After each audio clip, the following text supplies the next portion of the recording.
Hello students, welcome to my channel Sync Physics with Suraj. I am Suraj, your physics guide through your whole journey of class 11, 12, NEET and JEE examination. So आज की video में हम बात करेंगे electrical heating and power और उससे क्या क्या कॉजेज है, कैसे वो क्रिएट होता है एंड साथ साथ में किरचॉफ लॉ और किरचॉफ लॉ के रिलेटेड साइन कन्वेंशन रूल्स और एक एग्जांपल से हम किरचॉफ लॉ को सॉल्व करने की कोशिश करेंगे। तो वीडियो के एंड तक बने रहिए और आई होप आपको वीडियो के एंड तक सारे डाउट्स क्लियर हो जाएंगे। तो चलिए शुरू करते हैं without wasting your time. So electrical heating and power, तो तुमने नोटिस करा होगा जब किसी सर्किट में करंट फ्लो होता है तो वो सर्किट क्या होता है, गर्म होने लगता है। इसके ही डेली लाइफ के बहुत से एग्जांपल से मैं बता सकता हूं, जैसे कि बल्ब को देखा होगा आपने, येलो बल्ब होते थे पुराने जमाने में, या फिर अभी आज के हेलोजन बल्ब को भी ले लो, किसी भी तरह का बल्ब है, थोड़ी देर बाद में ऑन होते होते वो क्या हो जाएगा, गर्म होने लग जाएगा।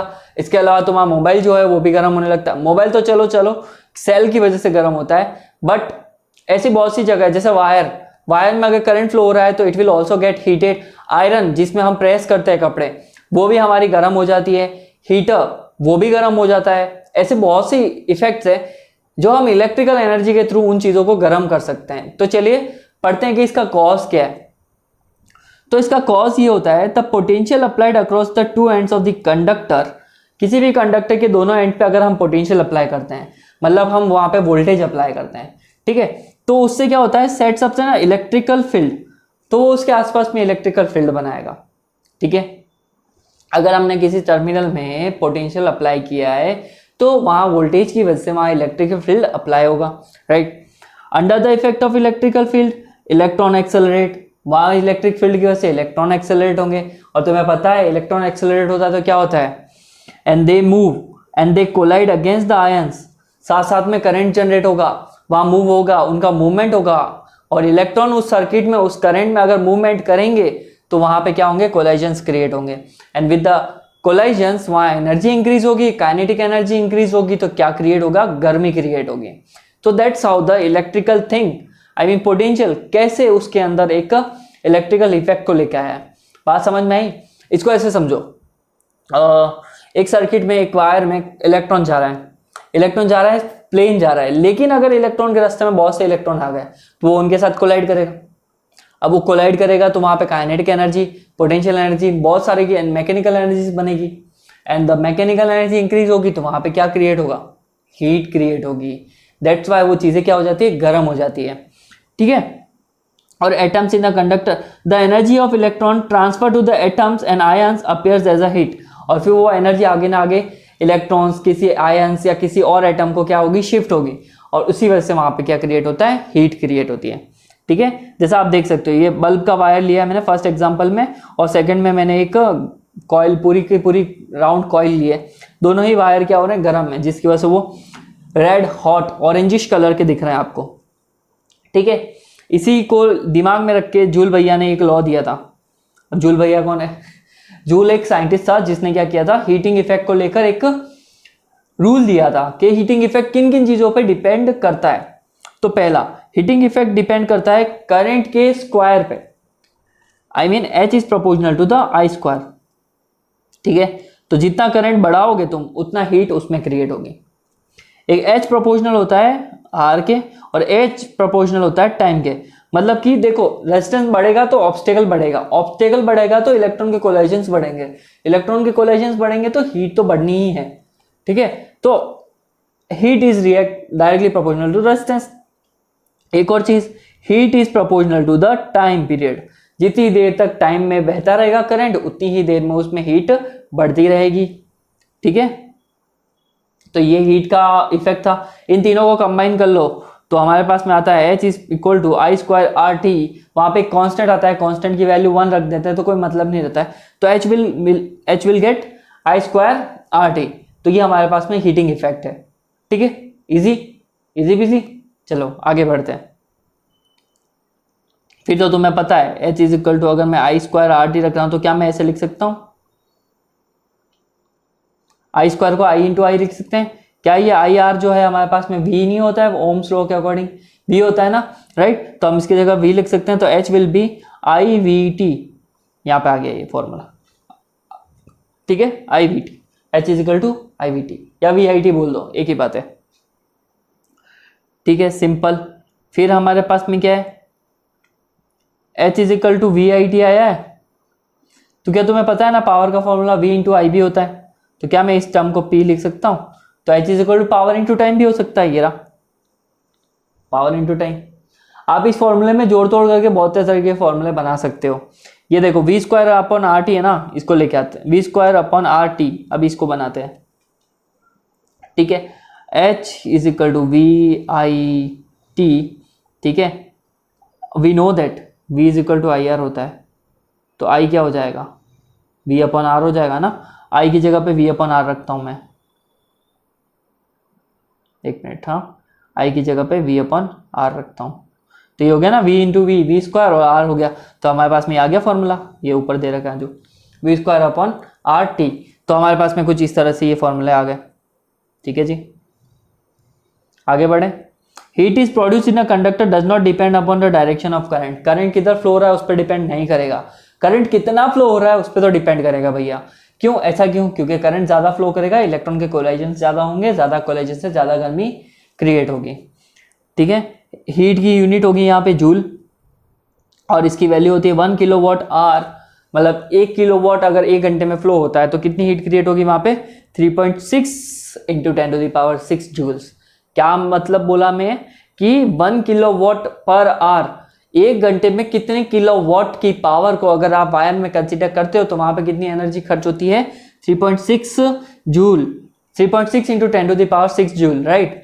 और इसको बोलते हैं हम कमर्शियल लैंग्वेज में 1 यूनिट। घर पे जो बिजली का बिल आता है 1 यूनिट 2 यूनिट के हिसाब से आता है, जिसकी रेट्स जो है वो स्टेट बाय स्टेट वेरी करती है। किसी के यहाँ 5 रुपए पर यूनिट है, किसी के 6 रुपए पर यूनिट है बिजली की रेट्स। बिजली का बिल इसी तरह से आता है, राइट।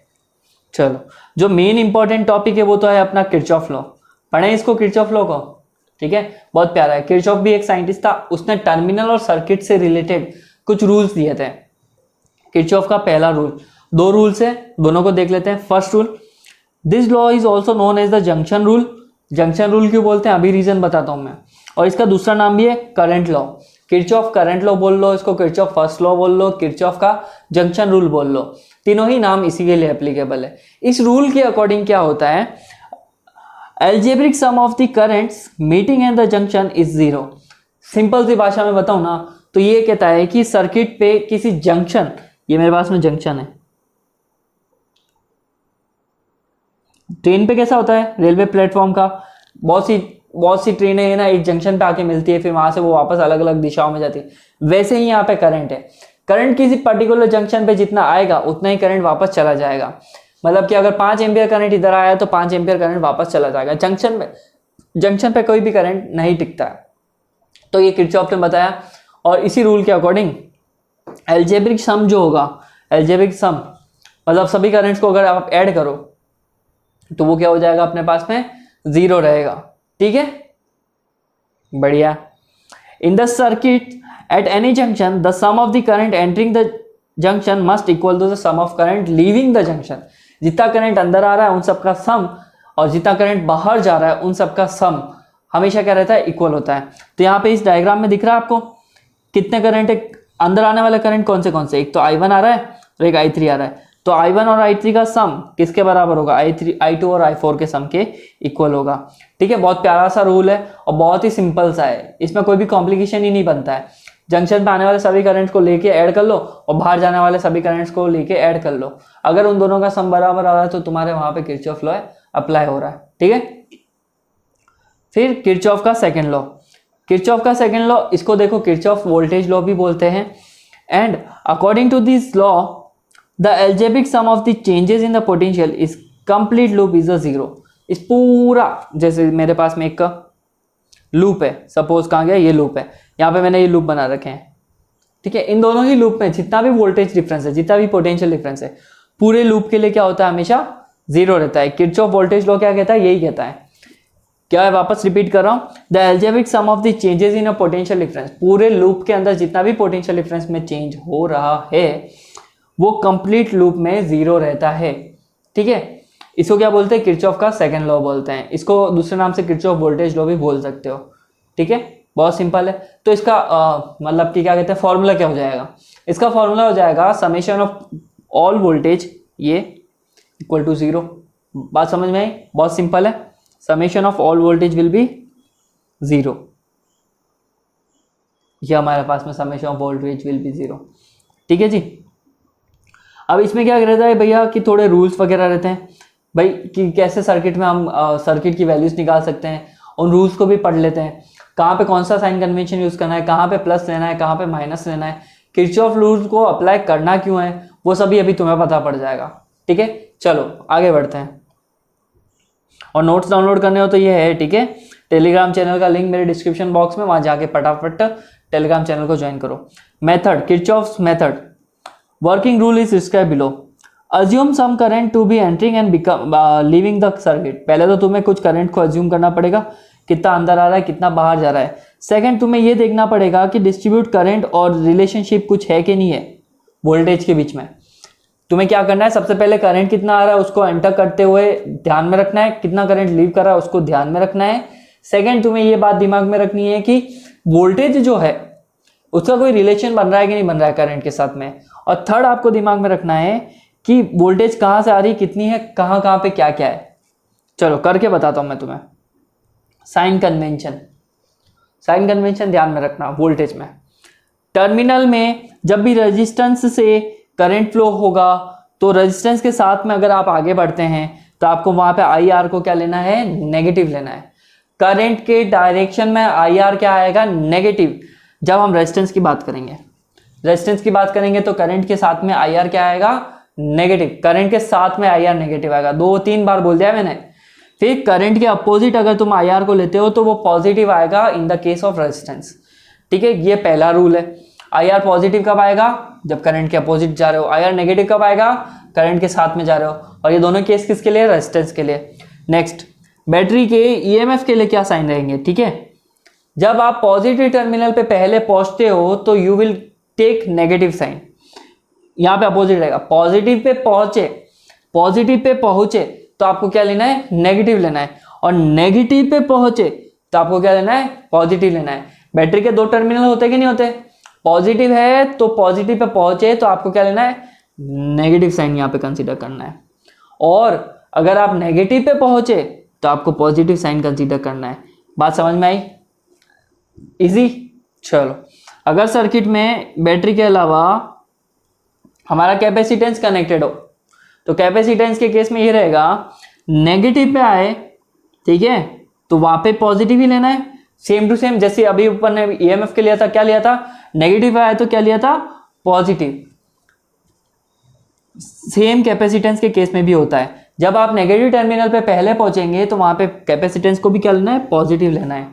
और जब आप पॉजिटिव टर्मिनल पे पहुंचेंगे तो यहाँ पे कैपेसिटेंस को क्या लेना है, पॉजिटिव लेना है। तो ईएमएफ और कैपेसिटेंस के लिए साइन सेम रहेगा। ठीक है, चलो। और थर्ड हमारे पास में आता है इंडक्टर। इंडक्टर में ये रहेगा कि जब आप करंट के डायरेक्शन में आगे बढ़ रहे हैं, जब आप करंट के डायरेक्शन में आगे बढ़ रहे हैं तो इंडक्टर में आपको क्या लेना है, इंडक्टर में क्या लेना है, आपको नेगेटिव लेना है। करंट के साथ साथ में आगे बढ़ रहे हैं तो आपको क्या लेना है, नेगेटिव लेना है। और करंट के अपोजिट बढ़ रहे हैं तो वहां पे पॉजिटिव लेना है। बात समझ में आई, करंट के साथ में बढ़ रहे हो इंडक्टर के केस में तो एक चीज ध्यान में रखने वाली बात है, इंडक्टर और हमारा रेजिस्टेंस भैया सेम है, क्योंकि दोनों में ही करंट के साथ में जा रहे हैं तो नेगेटिव ले रहे हैं और करंट के अपोजिट जा रहे हैं तो पॉजिटिव ले रहे हैं। लेकिन कैपेसिटेंस और ईएमएफ में उल्टा है। वहां पे क्या है, जहां नेगेटिव टर्मिनल पहले पहुंचता है तो हम वहां पे पॉजिटिव लेते हैं, और पॉजिटिव टर्मिनल पहले पहुंचता है तो वहां हम नेगेटिव लेते हैं। ठीक है, ध्यान रखना। चलो, इसके लिए एक क्वेश्चन करके देखते हैं। चलो, यहाँ पे सबसे पहले आपको एक सर्किट में लूप कंसीडर करना पड़ेगा। तो मेरे पास में ए बी दे रखा है, मैं आगे लूप दे देता हूँ सी डी, और इसको ले लेते हैं हम ई एफ। ठीक है, तो मैं अगर लूप्स को कंसीडर करूं और जैसा लूप कंसीडर करोगे आपको डायरेक्शन फिर वैसा ही लेना पड़ेगा, राइट। मैं लूप कंसीडर करता हूं क्लॉकवाइज या एंटी क्लॉकवाइज, आप बताइए। चलो क्लॉकवाइज ले लेते हैं, चुपका, चलो क्लॉकवाइज ही ले लेते हैं। तो लूप का क्लॉकवाइज डायरेक्शन ये होगा, तो इसके लिए लूप बन जाएगा ए डी सी बी ए, ये क्लॉकवाइज है। दूसरा लूप कंसीडर करना है, ये भी क्लॉकवाइज, तो यहाँ पे दूसरा लूप बन जाएगा हमारे पास में ए बी एफ ई ए। ठीक है, दोनों ही लूप में 1 बाय 1 करके हमें इक्वेशंस फाइंड करनी है। तो अभी मैंने बताया था, तो सबसे पहले क्या रहा है, ए डी। तो देखो ए से डी में कुछ है नहीं, खाली है, छोड़ दो। फिर देखो डी से सी, डी से सी में बहुत सी चीजें आ रही है, तो चलो डी से सी के लिए लिखते हैं। डी से सी में सबसे पहले हमारे पास में आ रहा है बैटरी, तो बैटरी है, तो बैटरी के लिए पॉजिटिव टर्मिनल आ रहा है पहले। तो बताओ मैंने क्या बोला था, जब पॉजिटिव टर्मिनल पहले आता है तो नेगेटिव लेते हैं हम, तो यहाँ पे आ जाएगा नेगेटिव E1। बात समझ में आई। फिर हम जा रहे हैं रेजिस्टेंस के पास।